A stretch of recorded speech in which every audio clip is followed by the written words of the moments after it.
বাবারে, তুমি কি করছো এখানে? কি করছো বাবাই? থালা নং করছো?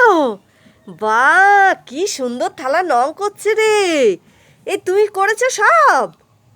বাহ, কি করবে তুমি এই থালায় নং করে? পাপা, বল বল। থালায় নং করে কি করবে? বুদুকে দেবে। বুদু স্কুলে দেখাবে, তার জন্য তুমি বানিয়েছো এটা? বাহ, কি সুন্দর, খুব ভালো হয়েছে না রে? তারপরে এর উপর ছবি আঁকবে, তাই তো? বাহ, খুব ভালো হচ্ছে। বাহ, কি সুন্দর। বাহ, আমি তো ভালো হচ্ছে তো। না, আমি কোনোদিন দেখিনি। ওর বুদ্ধুর জন্য থালাটা রং করে স্কুলে দেখাবে, তাই করছে। সুন্দর হচ্ছে তো। বাহ, গুড।